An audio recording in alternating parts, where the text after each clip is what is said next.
ನಮಸ್ತೆ ಎಲ್ಲರೂ ಹೇಗಿದ್ದೀರಾ? ನಾನು ಚೆನ್ನಾಗಿದ್ದೀನಿ, ನೀವೆಲ್ಲ ಚೆನ್ನಾಗಿದ್ದೀರಾ ಅಂತ ಭಾವಿಸ್ತಾ ಇವತ್ತಿನ ರೆಸಿಪಿ ಬಂದು ಅರ್ಬಿ ರೆಸಿಪಿ ಮಾಡ್ತಾ ಇದ್ದೀನಿ. ಅರ್ಬಿಲಿ ಯಾವ ರೀತಿ ಮಾಡ್ಬೋದು ಅಂತ ವಿಡಿಯೋದಲ್ಲಿ ಡೀಟೇಲಾಗಿ ಶೇರ್ ಮಾಡ್ತೀನಿ.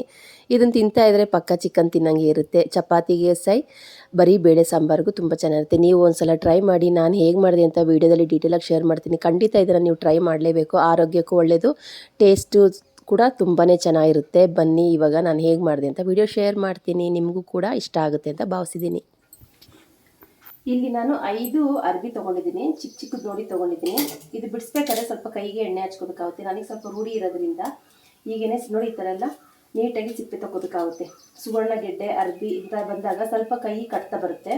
ಅದಕ್ಕೋಸ್ಕರನೇ ಸ್ವಲ್ಪ ಕೈಗೆ ಎಣ್ಣೆ ಹಾಕ್ಕೊಂಡು ಈ ಥರ ಸಿಪ್ಪೆನೆಲ್ಲ ತೆಗಿಬೇಕಾಗುತ್ತೆ. ಇಲ್ಲ ಅಂತಂದರೆ ಬಾಯಿ ತಿನ್ಬೇಕಾದ್ರೆ ಬಾಯಿ ಕಟ್ತಾ ಬರುತ್ತೆ. ಅದಕ್ಕೋಸ್ಕರ ನೀಟಾಗಿ ಸಿಪ್ಪೆನ ತೆಗೆದು ನೀಟಾಗಿ ತೊಳಿಬೇಕಾಗುತ್ತೆ. ನೋಡಿ ಇವಾಗ ಇದನ್ನೆಲ್ಲ ನಾನು ಸಿಪ್ಪೆನೆಲ್ಲ ತೆಗಿತೀನಿ. ಆರೋಗ್ಯಕ್ಕೆ ತುಂಬಾ ಒಳ್ಳೆಯದು. ಎಲ್ಲ ಥರ ತರಕಾರಿನೂ ಸೇರಿಸ್ಬೇಕು ಅಂತಾರಲ್ಲ, ಅದಕ್ಕೋಸ್ಕರ ಎಲ್ಲ ಥರದ ತರಕಾರಿನ ನಾನು ಅಡುಗೆಯಲ್ಲಿ ಸೇರಿಸ್ತೀನಿ. ಇವಾಗ ಇದೆಲ್ಲ ನಾನು ಸಿಪ್ಪೆ ತೆಗೆದು ನೀಟಾಗಿ ಕಟ್ ಮಾಡ್ಕೊಂಡು ತೊಳ್ಕೊಂಡು ಬರ್ತೀನಿ. ಫ್ರೆಂಡ್ಸ್, ಇದನ್ನೆಲ್ಲ ನಾನು ನೀಟಾಗಿ ತೊಳೆದುಬಿಟ್ಟು ಇದನ್ನು ಈ ಥರ ರೌಂಡಾಗಿ ಕಟ್ ಮಾಡಬೇಕಾಗುತ್ತೆ. ಇದರಲ್ಲಿ ನಾನು ಗ್ರೇವಿ ಮಾಡೋದು ಕೂಡ ವಿಡಿಯೋನ ಅದನ್ನು ಕೂಡ ಶೇರ್ ಮಾಡ್ತೀನಿ. 2 ಥರ ಮಾಡ್ಬೋದು. ಇದು ಡ್ರೈ ಸಬ್ಜಿ ಅಂದರೆ ಅನ್ನ ಸಾಂಬಾರು, ಬರೀ ಬೇಳೆ ಸಾಂಬಾರಿಗೂ ಚೆನ್ನಾಗಿರುತ್ತೆ. ಚಪಾತಿಗಿಲ್ಲ ನಾವು ಹಂಗೆ ಡ್ರೈ ಆಗಿ ತಿಂತೀವಿ ಅಂದರೆ ಅದಕ್ಕೂ ಕೂಡ ತುಂಬಾ ಚೆನ್ನಾಗಿರುತ್ತೆ. ಇದ್ರ ಜೊತೆಗೆ ನಾನು ಇಲ್ಲಿ 2 ಮೆಣಸಿನ್ಕಾಯಿ ತೊಗೊಂಡಿದ್ದೀನಿ. 2 ಮೆಣಸಿನ್ಕಾಯಿನೂ ಕೂಡ ನಾನು ಹಾಕಿ ಇವತ್ತು ಮಾಡ್ತಾ ಇರೋದ್ರಿಂದ ನಿಮಗೂ ಇಷ್ಟ ಆಗುತ್ತೆ. ನೀವು ಒಂದ್ಸಲ ಇದನ್ನು ಟ್ರೈ ಮಾಡಿ. ಇವಾಗ ನಾನು ಇದನ್ನೆಲ್ಲ ನೀಟಾಗಿ ಕಟ್ ಮಾಡ್ಕೊಂಡು ಬರ್ತೀನಿ. ವಿಡಿಯೋ ಎಲ್ಲ ಅಂದರೆ ಲೆಂತಿ ಆಗುತ್ತಲ್ವ, ಅದಕ್ಕೋಸ್ಕರನೇ ಇದನ್ನು ಬೇಗ ಎಷ್ಟು ಸಣ್ಣ ಆಗುತ್ತೋ ಅಷ್ಟು ಸಣ್ಣದಾಗಿ ಈ ಥರ ಕಟ್ ಮಾಡಿಕೊಂಡ್ರೆ ಸಾಕು. ಯಾವ ಥರ ಬೇಕಾದ್ರೂ ಕಟ್ ಮಾಡ್ಬೋದು. ಇದೇ ಥರ ಕಟ್ ಮಾಡಬೇಕು ಅಂತೇನಿಲ್ಲ. ನಾನು ಈ ಥರ ಕಟ್ ಮಾಡಿಕೊಂಡು ಇವತ್ತು ಮಾಡ್ತಾಯಿದ್ದೀನಿ. ಇದೇ ರೀತಿ ಚಪಾತಿಗೆ ಹೇಗೆ ಮಾಡೋದು ಗ್ರೇವಿ ಅಂತ ಅದನ್ನು ಕೂಡ ವಿಡಿಯೋ ಶೇರ್ ಮಾಡ್ತೀನಿ. ಒಂದ್ಸಲ ನೋಡಿ. ನೀವು ಮಕ್ಕಳಿಗೆ ಎಲ್ಲ ಥರದ ತರಕಾರಿನ ನಾವು ಕೊಡಬೇಕಾಗಿರೋದ್ರಿಂದ ಮಾಡೋಕ್ಕೆ ಬರಲ್ಲ ವಿಧಾನಗಳು ಅಂತ ಅಂದಾಗ ಒಬ್ಬರಿಂದ ನೋಡಿ ಒಬ್ಬರಿಂದ ಕಲಿಯೋದ್ರಲ್ಲಿ ಏನು ತಪ್ಪಿಲ್ಲ ಅಂತ ನನ್ನ ಭಾವನೆ. ಅದಕ್ಕೋಸ್ಕರನೇ ಹೇಳ್ತಾ ಇದ್ದೀನಿ. ಇವಾಗ ಇದನ್ನೆಲ್ಲ ನಾನು ಕಟ್ ಮಾಡ್ಕೊಂಡು ಬರ್ತೀನಿ. ಫ್ರೆಂಡ್ಸ್ ನೋಡಿ, ನಾನು ಇದನ್ನೆಲ್ಲ ಕಟ್ ಮಾಡ್ಕೊಂಡಿದ್ದೀನಿ ಈ ಥರ ರೌಂಡಾಗಿ. ಮತ್ತು ಬಜ್ಜಿ ಮೆಣಸಿನ್ಕಾಯಿನೂ ಕೂಡ ಈ ಥರ ರೌಂಡಾಗಿ ಕಟ್ ಮಾಡ್ಕೊಂಡು ಇದರಲ್ಲಿರೋ ಬೀಜ ತೆಗ್ದಿಲ್ಲ. ಯಾಕಂದರೆ ಖಾರ ಸ್ವಲ್ಪ ಕಮ್ಮಿ ಇರೋದ್ರಿಂದ ನಾನು ಬೀಜನ ಡೈರೆಕ್ಟಾಗಿ ಹಾಕಿದ್ದೀನಿ. ಇವಾಗ ಇದಕ್ಕೆ ನಾನು ಈರುಳ್ಳಿ ಹಾಕೋದಿಲ್ಲ. ಈರುಳ್ಳಿ ಹಾಕ್ತೀನಿ ಡ್ರೈ ಆಗಿ ಹೇಗೆ ಮಾಡೋದು ಅಂತ ವಿಡಿಯೋ ಶೇರ್ ಮಾಡ್ತೀನಿ, ಬನ್ನಿ. ಫ್ರೆಂಡ್ಸ್ ನೋಡಿ, ನಾನು ಪ್ಯಾನ್ ಇಟ್ಟಿದ್ದೀನಿ. ಸ್ವಲ್ಪ ಎಣ್ಣೆ ಹಾಕಿದ್ದೀನಿ. ಎಣ್ಣೆ ಬಿಸಿ ಆಗಲಿ. ತುಂಬ ಚೆನ್ನಾಗಿರುತ್ತೆ. ಒಂದ್ಸಲ ನೀವು ಇದನ್ನು ಟ್ರೈ ಮಾಡಿ. ಆರೋಗ್ಯಕ್ಕೂ ಒಳ್ಳೆಯದು. ಮತ್ತು ಮಕ್ಕಳು ತಿಂದೇ ಇರೋಂಥ ಮಕ್ಕಳಿಗೆ ಇದನ್ನು ಮಾಡಿಕೊಡಿ. ಟೇಸ್ಟ್ ಚೆನ್ನಾಗಿರುತ್ತೆ. ಟೇಸ್ಟಲ್ಲೇನು ಅಂಥ ವ್ಯತ್ಯಾಸ ಇರೋದಿಲ್ಲ. ತಿನ್ಬೇಕಾದ್ರೆ ಒಂಥರ ಟೇಸ್ಟು ಚೆನ್ನಾಗಿರುತ್ತೆ. ಅದಕ್ಕೋಸ್ಕರ ನಾನು ವಿಡಿಯೋ ಶೇರ್ ಮಾಡ್ತಾಯಿದ್ದೀನಿ. ಸ್ವಲ್ಪ ಎಣ್ಣೆ ಕಾಯ್ತಿದ್ದಂಗೆ ಸ್ವಲ್ಪ ಜೀರಿಗೆ ಹಾಕ್ತೀನಿ. ಇದಕ್ಕೆ ಸಾಸಿವೆ ಹಾಕೋದು ಬೇಡ, ಜೀರಿಗೆ ಹಾಕಬೇಕು ನೋಡಿ. ಫ್ರೆಂಡ್ಸ್, ಇದು ಜೀರಿಗೆ ಚೆನ್ನಾಗಿ ಸಿಡಿದೈತೆ. ಇವಾಗ ಕಟ್ ಮಾಡಿ ಇಟ್ಕೊಂಡಿದ್ನಲ್ಲ ಮೆಣಸಿನ್ಕಾಯಿ, ಅದನ್ನು ಡೈರೆಕ್ಟಾಗಿ ಹಾಕ್ತೀನಿ. ಈ ಈರುಳ್ಳಿ ಸ್ಕಿಪ್ ಮಾಡಿದ್ದೀನಿ. ಈರುಳ್ಳಿ ಹಾಕೋದಿಲ್ಲ. ಸ್ವಲ್ಪ ಇದು ಚೆನ್ನಾಗಿ ಫ್ರೈ ಆಗುತ್ತೆ ಎಣ್ಣೆಲಿ. ಮೆಣಸಿನ್ಕಾಯಿ ಚೆನ್ನಾಗಿ ಎಣ್ಣೆ ಫ್ರೈ ಆಗ್ತೈತೆ. ಈ ಟೈಮಲ್ಲಿ ಕಟ್ ಮಾಡಿ ಇಟ್ಕೊಂಡಿದ್ದಲ್ಲ ಅರ್ಬಿನ ಡೈರೆಕ್ಟಾಗಿ ಇದಕ್ಕೆ ಹಾಕ್ತೀನಿ. ಇದಕ್ಕೆ ಹಾಕಿ ಎಣ್ಣೆಲಿ ಎಷ್ಟು ಫ್ರೈ ಆಗುತ್ತೋ ಅಷ್ಟು ಚೆನ್ನಾಗಿ ಫ್ರೈ ಮಾಡ್ಕೋಬೇಕು. ಫುಲ್ಲು ಬಣ್ಣ ಚೇಂಜ್ ಆಗಬೇಕು ಇದು ಅರ್ಬಿದು. ಇದನ್ನು ಚೆನ್ನಾಗಿ ಕೆಂಪಾಗೋದು ಫ್ರೈ ಮಾಡ್ಕೊತೀನಿ. ಮೆಣಸಿನ್ಕಾಯಿ ಮತ್ತು ಈ ಅರ್ಬಿ ಎರಡನ್ನೂ ಚೆನ್ನಾಗಿ ಫ್ರೈ ಆಗಬೇಕು, ಕೆಂಪಾಗಬೇಕಿದು. ಫ್ರೆಂಡ್ಸ್, ಇದು ಬಣ್ಣ ಚೇಂಜ್ ಆಗ್ತೈತೆ. ಇವಾಗ ಸ್ವಲ್ಪ ಉಪ್ಪು ಹಾಕಬೇಕು. ಉಪ್ಪು ಹಾಕೋದ್ರಿಂದ ಅದಕ್ಕೂ ಸ್ವಲ್ಪ ಉಪ್ಪು ಹಿಡಿದೆ ಅಂತ ಈ ಉಪ್ಪು ಹಾಕ್ತಾಯಿದ್ದೀನಿ. ಇದಕ್ಕೆ ಒಂದು ಸ್ವಲ್ಪ ಅರಿಶಿನ ಪುಡಿ. ಇದು ನಾನೀಗ ಚಪಾತಿಗೆ ಮಾಡ್ತಾ ಇರೋದು. ಈ ಥರನೂ ಮಾಡ್ಕೋಬೋದು. ಮತ್ತು ಟೊಮೊಟೊ ಈರುಳ್ಳಿ ಎಲ್ಲ ಕಟ್ ಮಾಡಿ ಅದನ್ನು ಗ್ರೇವಿ ಥರ ಮಾಡಿ ಮಾಡ್ಬೋದು. ಆ ವಿಡಿಯೋನ ನಾನು ಆದಷ್ಟು ಬೇಗ ಶೇರ್ ಮಾಡ್ತೀನಿ. ಒಂದೇ ತರಕಾರಿಗೆ 2 ವಿಧವಾಗಿ ಮಾಡೋದು ಅಂತ ಹೇಗೆ ಮಾಡೋದು ಅಂತ ವಿಡಿಯೋ ಶೇರ್ ಮಾಡ್ತೀನಿ ಫ್ರೆಂಡ್ಸ್ ನಾನು ನಿಮಗೆ. ಇವಾಗ ಸ್ವಲ್ಪ ಬಣ್ಣ ಎಲ್ಲ ಚೇಂಜ್ ಆಗಬೇಕು, ಎಲ್ಲ ಕೆಂಪಾಗಬೇಕು. ಇಲ್ಲ ಅಂತಂದರೆ ತಿನ್ಬೇಕಾದ್ರೆ ಬಾಯಿ ಕಟ್ತಾ ಬರುತ್ತೆ. ಅದಕ್ಕೋಸ್ಕರನೇ ಎಣ್ಣೆ ಚೆನ್ನಾಗಿ ಫ್ರೈ ಮಾಡ್ಕೊತೀನಿ. ಉಪ್ಪು ಹಾಕಿದ್ದೀನಿ ಆಲ್ರೆಡಿ. ಯಾಕಂದರೆ ಇದು ಬಜ್ಜಿ ಮೆಣಸಿನ್ಕಾಯಿರೋ ಖಾರ ಸ್ವಲ್ಪ ಬಿಡ್ತೈತೆ. ಅದಕ್ಕೋಸ್ಕರನೇ ಈಗ ನಾನು ಇದಕ್ಕೇನು ಉಪ್ಪು ಖಾರ ಇವಾಗ ಹಾಕಲ್ಲ, ಖಾರನ. ಫ್ರೆಂಡ್ಸ್ ನೋಡಿ, ಇದೆಲ್ಲ ಚೆನ್ನಾಗಿ ಫ್ರೈ ಆಗೈತೆ. ಈ ಟೈಮಲ್ಲಿ ಇದಕ್ಕೆ ನಾನು ಏನೂ ಹಾಕಿಲ್ಲ. ಶುಂಠಿ ಸ್ವಲ್ಪ, ಮತ್ತು ಬೆಳ್ಳುಳ್ಳಿ, ಮತ್ತು ಹಸಿಮೆಣಸಿನ್ಕಾಯಿ, ಸ್ವಲ್ಪ ಕೊತ್ತಂಬರಿ ಸೊಪ್ಪನ್ನ ಕಟ್ ಮಾಡಿ ಹಾಕಿದ್ದೀನಿ. ಯಾಕಂದರೆ ಇದು ಹಾಕೋದನ್ನ ನಾನು ವಿಡಿಯೋ ಆನಲ್ಲೈತೆ ಅಂದ್ಕೊಂಡೆ, ಅದು ಸ್ಕಿಪ್ ಆಗೈತೆ. ಅದಕ್ಕೋಸ್ಕರ ಏನಿಲ್ಲ, ಶುಂಠಿ, ಬೆಳ್ಳುಳ್ಳಿ, ಹಸಿಮೆಣಸಿನ್ಕಾಯಿ, ಸ್ವಲ್ಪ ಕೊತ್ತಂಬರಿ ಸೊಪ್ಪು ಅಷ್ಟೇ ಹಾಕಿರೋದು.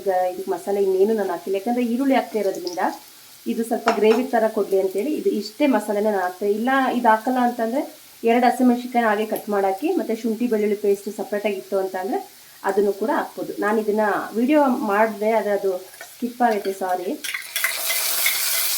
ಈಗ ಇದನ್ನು ಚೆನ್ನಾಗಿ ಮಿಕ್ಸ್ ಮಾಡಬೇಕು.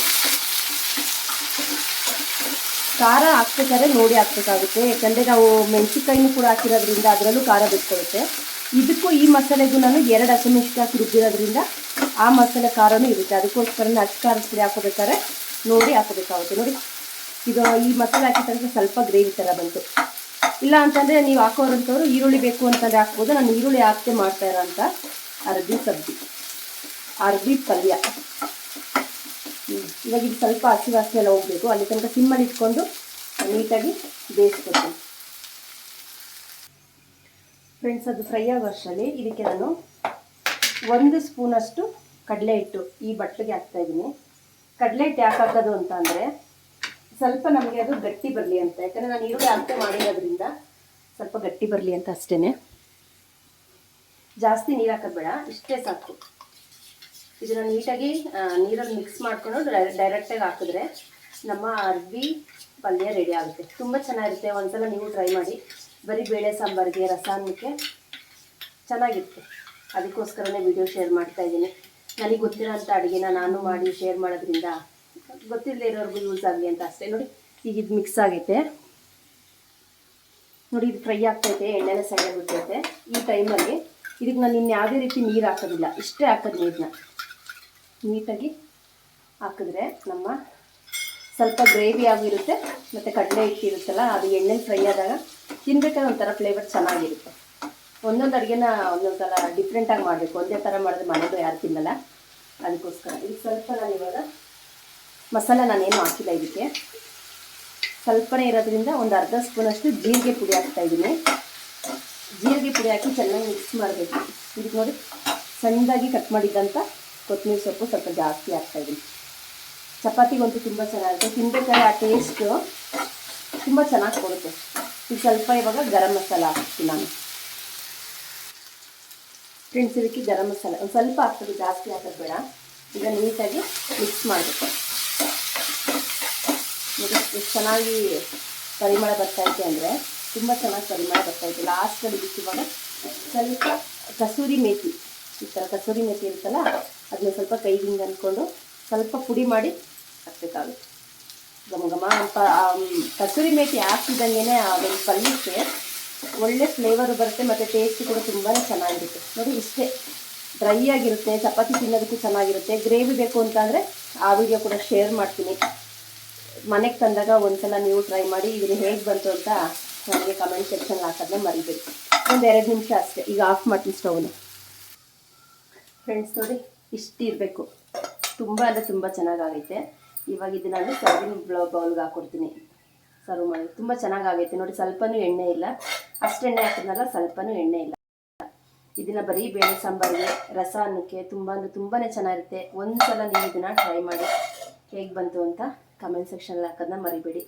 ಈ ವಿಡಿಯೋ ಇಷ್ಟವಾಯಿತು ಅಂದರೆ ಲೈಕ್ ಮಾಡಿ, ಶೇರ್ ಮಾಡಿ, ಕಮೆಂಟ್ ಮಾಡಿ. ನಿಸರ್ಗ ಕುಕಿಂಗ್ ಚಾನಲ್ನ ಇನ್ನು ಸಬ್ಸ್ಕ್ರೈಬ್ ಮಾಡ್ಕೊಂಡಿಲ್ಲ ಅಂದರೆ ದಯವಿಟ್ಟು ಸಬ್ಸ್ಕ್ರೈಬ್ ಮಾಡಿಕೊಂಡು ಸಪೋರ್ಟ್ ಮಾಡಿ. ನಿಮ್ಮ ಫ್ಯಾಮಿಲಿ ಫ್ರೆಂಡ್ಸ್ಗೂ ಶೇರ್ ಮಾಡಿ. ನನ್ನ ವಿಡಿಯೋನೆಲ್ಲ ಸ್ಕಿಪ್ ಮಾಡಬೇಡಿ ಅಂತ ಕೇಳಿಕೊಂಡು ಇದೇ ರೀತಿ ಸಿಂಪಲಾಗಿ ಇರೋ ವಿಡಿಯೋನ ತೊಗೊಂಡು ಬರ್ತೀನಿ. ಅಲ್ಲಿ ತನಕ ನನಗೆ ಸಪೋರ್ಟ್ ಮಾಡ್ತೀರಾ ಅಂತ ಭಾವಿಸ್ತಿದ್ದೀನಿ. ಹೋಗಿ ಬರ್ತೀನಿ. ನಮಸ್ತೆ, ಬಾಯ್ ಬಾಯ್ ಫ್ರೆಂಡ್ಸ್.